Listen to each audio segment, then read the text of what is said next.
Hey everyone, welcome to an NFL video. This one we are going over my favorite plays for the Sunday night showdown slate, the Chiefs versus the Colts. It should be a pretty exciting game. It's got the highest Vegas total of the week, so really looking forward to it. I'm sure you guys are too. And before we continue, if you could leave a like, and if you're new to the channel, please hit that subscribe button. Really helps me out, and I really appreciate it. You can also follow me on Twitter at ChrisPennell16. And if you're interested in any of the spreadsheets I build every single week, links in the description below for my Patreon. And let's get right into it because we got a lot to talk about because this is a pretty fun game with a ton of good fantasy options. So up top, we got to start with Patrick Mahomes. He is 12,800, and that is a massive price tag. But I really don't see how you can fade the guy at home in this matchup. We have a massive 57-point total here with the Chiefs having a 34-point implied total. So points are most definitely going to be scored in this one.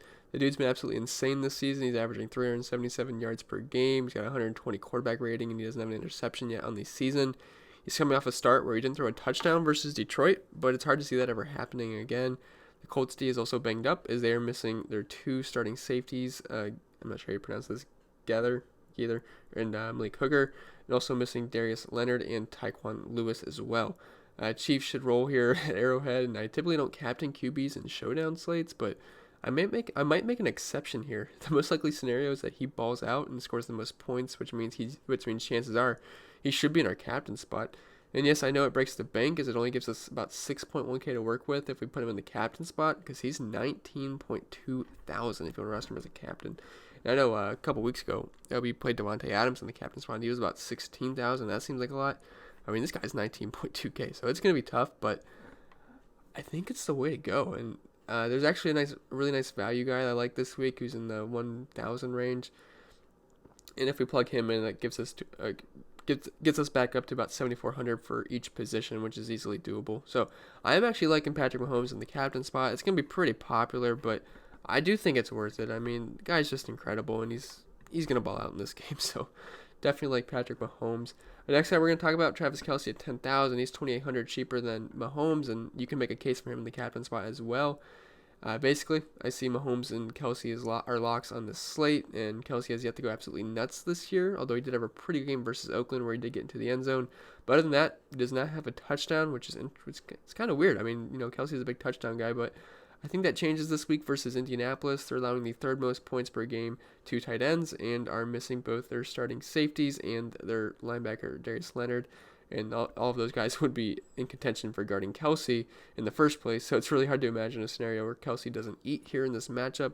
He has the most air yards of all tight ends, highest ADOT of all qualified tight ends. So fire up KELCE and Mahomes and build from there is my advice for you guys, which is everyone's advice, but I'm just reiterating. You got to play those two guys in my opinion. Now that I say that, I'm sure they'll flop. No, they shouldn't though. Sammy Watkins, 8,800. So this is a pretty interesting piece this week. He logged in full practices on Wednesday and Thursday, but he became limited on Friday because of a hamstring injury that popped up on Friday. And that's pretty concerning because I hate mid to late week hamstring injuries that pop up, because we all know the hammies are a very tricky injury, and if he ends up playing, we don't know how limited he will be, or if he ends up pulling it early in the game, it could knock him out, and then we'll be very sad we paid 8,800 for a guy that didn't play much. But the injury is believed to be minor, but it's unknown if he can play yet, so we are probably looking at a game time decision at this very moment. As for Sammy in fantasy, he had a monster week 1, but after that, he hasn't done much at all.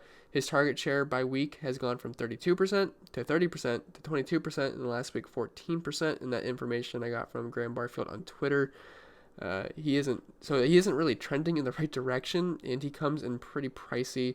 So myself, with the injury and the trend, it makes more sense to take shots at the cheaper Chiefs receivers, and McCole, Hardman, and Demarcus Robinson. But if he's good to go way before the game starts, I will feel more comfortable playing him. But as for right now, I'm looking at probably targeting Robinson and Hardman more than I am Watkins because of the price tag. Because it's going to be hard to fit in Mahomes, KELCE, and Watkins. It's much more easy to fit in Mahomes, KELCE, and let's say McCole, Hardman, or Demarcus Robinson. The next guy is JACOBY BRISSETT at 8,400. So to start, I'd like him a lot more if Hilton does end up playing. I mean, I think he's going to, but as of right now, he's questionable. But he still put up a big game last week versus Oakland without him.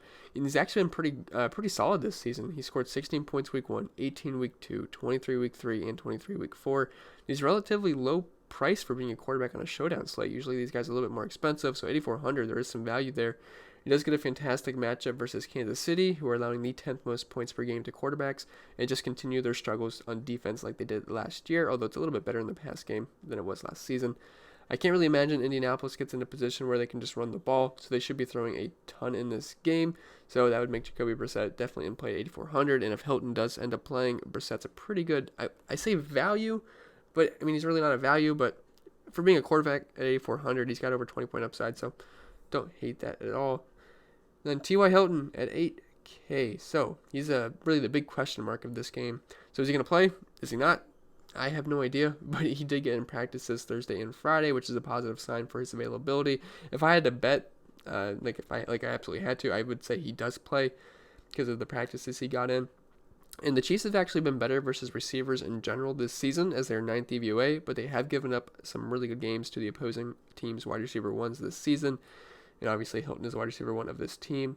And if he's a go, I love him in the sense that the Colts are more than likely playing catch-up, and I can say a huge yardage game from him. And he's been racking up the touchdowns this season. He had 2 week 1, 1 week 2, and 1 week 3. Obviously didn't play week 4, but he's been great in the touchdown department, and he's been balling out. 28 points week 1, 14 week 2, 20 week 3. So definitely like T.Y. Hilton if he does end up playing.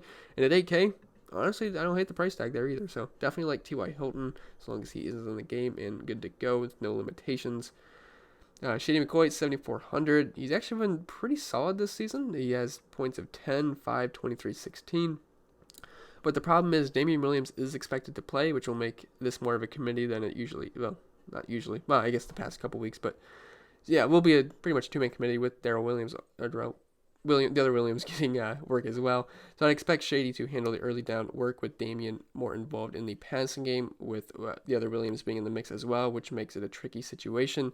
If I had to pick one, it would obviously be McCoy, as he will see the biggest workload, but he's also the most expensive, and it is a sticky situation. And I really like the passing game the most, but the Chiefs are going to put up so much points, and they're going to get so many yards. I mean, McCoy's obviously in play. It's just not one of my favorite plays, but I wouldn't fade him if you're running out multiple lineups. If I'm making one lineup, I can't really see myself playing him, but he's worth a shot if you're multi-entering. Demarcus Robinson, I actually like him a lot this week, 7,200. So I love the entire passing attack for the Chiefs, and I have no problems with any of them whatsoever. Mahomes spreads the ball around to everyone, so there's enough targets to go around for everybody. And Robinson is pretty much just a full-time player ever since the absence of Tyreek Hill. And let me tell you this guy is pretty good. I mean, I know you guys saw that insane one-handed catch. Was that versus Oakland, I believe. I mean, he's got talent. He's going to be heavily involved. He's seen 9 targets last week, and other weeks he didn't have huge targets, but he's been very productive. So I really don't have much else to say about him, but the Colts D is banged up, and they're in for a big game. So definitely like Demarcus Robinson at only 7,200. Next guy is Damien Williams at 7K, and he's expected to play, but I'm not sure how involved he's going to be after his first week coming off the injury. If I had to guess, I'd say he sees about like 30% of the snaps, with most of it being receiving work, which definitely puts him in play for PPR scoring formats like Draftkings. I just wish he was a bit cheaper because I find myself having a hard time paying 7K for a guy that's probably only going to see 30% of the snaps. So Damien Williams not a core play for me, but again, if you're multi-entering, he would make sense to get some exposure to, but really I don't see a huge game out of him. And MARLON MACK, 6,800, another one of the more interesting plays of the week. There's a lot of positive things going for him in this matchup, and there's also a lot of negative things going for him. So let's start with the positive. This is a fantastic matchup versus the Chiefs, who are 31st in run DVOA, allowing the 9th most points per game to running backs this season. Also, the Indianapolis O-line is fantastic and should be able to open up the holes for MARLON MACK. So let's talk about the negatives now. He did exit last week with an injury, but he did get a full practice in, which means he should be good to go for Sunday. The thing I worry the most with him is a potential game script, as he is not a huge factor in the passing game, and HINES could get extended run. But if this game stays close and he's a full go, MARLON MACK should be able to eat in this matchup, and he's only 6,800. He's only 200 more than NYHEIM HINES. The guy's been getting a ton of work this season. He had 25 attempts week 1, 20 week 2, 16 week 3. Last week, they fell behind early, and he did get injured, so he only had 11 rushing attempts. But, he's probably going to get you about 15 touches in this game, depending on game flow. If they're close, I can see him getting over 20 touches as long as he's healthy and can handle it. So, if he does end up getting 20 touches at 6,800 and he finds the end zone, you're probably going to be pretty happy if you play him. But there is downside with the potential game script as well. And NYHEIM HINES, only 200 less than MARLON MACK. Like, come on. Draftkings did us no favors whatsoever in the pricing of HINES, and I mean, just give us a little break here. He's only 200 less than Mack, but I assume this price is baked in on the fact that Mack is questionable. But I am assuming he plays, and I'm not going to be playing NYHEIM HINES if Marlon Mack is a full go and he's only 200 less than Mack, because that just makes him one of the worst values on the entire slate, no matter what. I mean, potential game script is in his favor, and he should get some receiving work. I mean, he saw consistent targets each week, but if he was a lot cheaper, I'd have a lot of interest. But 6,600, I have a hard time paying that. And the other Williams for the Chiefs. I lost my spot. Yeah, I mean, if there was no Damien Williams, I'd be interested, because, I mean, he's been fine the past 2 weeks, 15 points and 19 points. But with Damien Williams back, I don't know, I just have a hard time paying 6,400 for the third-string running back in the Chiefs. I mean, he might fall into the end zone, you'd be happy, but if not, you're probably not looking at a good day, and you're probably one of the worst values on the slate, in my opinion. McCole Hardman, though, I actually really like McCole Hardman at 6,200. Like I said, I love the Chiefs passing attack, and he's the cheapest of the main skill players for the Chiefs, and pretty much he's Tyreek Hill 2.0 in terms of how fast he is and insane home run hit, long ball potential. He isn't playing every snap, but he's still near like 70% of the snaps, which I'll take at 6,200, and they're going to take some deep shots versus this defense, and this dude is a straight burner. He is fast. He had an awful week last week. He had that fumble as well, so hopefully it lowers his ownership. I mean, he only had 1.9 points last week, but other than that, when he got the Tyreek Hill out, he had 16 points and 18 points. And also versus Oakland, he had like a 70-some yard touchdown called back, or was it 80? I can't remember, but I played him, and it really sucked because he got called back off a Shady McCoy holding, I believe. So could have even had a bigger game, but last week sucked. Hopefully it lowers his ownership. But definitely have a ton of interest in him. If you want to throw him in the captain spot or even DeMarcus Robinson, that is fine. And I do think it's worth a shot. But they aren't nearly as safe as MAHOMES and KELCE, but it's a way to get different, and then you don't have to punt at most of the other positions as well. So definitely like McCole Hardman. Hopefully he comes in a little bit lower owned, but really no one's going to be low owned in showdown slates. Everyone seems to be about 40% owned at the very least. But definitely think he's in play. Obviously those two quarterbacks are not in play. Eric Ebron and Jack Doyle, let's just group them together. They're pretty much the same price, and they're both interesting versus the Kansas City defense, who does struggle with tight ends, allowing the 5th most points per game. I don't love either, but if I had to pick one, it's going to be Doyle for me, who is playing more snaps at 73% compared to Ebron's 35%. Doyle doesn't have much upside in the receiving yards department, so you pretty much have to hope he finds himself into the end zone, and the same really goes for Ebron as well, but he does play limited snaps, so a little bit riskier there, and he is more expensive than Doyle as well. As for the Chiefs defense, I really don't have too much interest in any of these defenses, because I do think this is going to be a pretty high scoring back and forth game. And if I'm playing all the Chiefs passing attack, I'm probably not hoping the Chiefs defense does well, because I want them to have to, run up the score. But if I do have to pick one, I'm going to give the nod to Kansas City, because obviously I have no interest in the Colts defense, because I love all the Chiefs, and they are at home in a prime time, and it's tough to play at Arrowhead, so stadium's going to be loud, so they'll have that going for them. And Zach Pascal at 4,200. He's somewhat interesting. Hilton should play, but Campbell is out, which means there is snaps to go around for these secondary options for Indy. He's actually been pretty solid the past 2 weeks. He played over 60% of the snaps last week with T.Y. Hilton out, but week 3 versus Atlanta, 13.3 points. Week 4, he had 11 points, which isn't too bad. I think Indy's going to have to throw the ball quite a bit, so all these secondary options from Indy are in play, especially with Campbell being out, so it does open up some room for these secondary options to get some extra run. And if Hilton happens to be out, then obvious upgrades to guys like PASCAL, DEON, CAIN, Chester Rogers as well. So don't hate PASCAL, don't love him either. Harrison Butker, I mean, he's fine. Kickers are kickers, but, the Chiefs are going to put up so many points. They got an implied total of 34, and he scored double digits in 3 out of 4 weeks so far. So I think he's definitely play. He's a pretty nice value play at 4K, and he's going to get his points. I mean, they're not going to get shut out or anything, so don't mind him. Paris Campbell's out. Chester Rogers, he's okay. He's 3,600. He ended up catching a touchdown last week, 6 targets, 3 catches for 48 yards. He's going to be involved, especially with Campbell being out. He's fine, but, he's not. They are what they are. Some of these secondary options for Indy are going to hit. Some of them aren't, so you just got to hope you kind of get lucky with them. Adam Vinatieri, he's been very bad this season. Really no interest in him. Jordan Wilkins, he is only in play if Marlon Mack happens to miss, but I really don't expect him to miss. But if he does, Jordan Wilkins probably becomes one of the better values on the entire slate, as does NYHEIM HINES.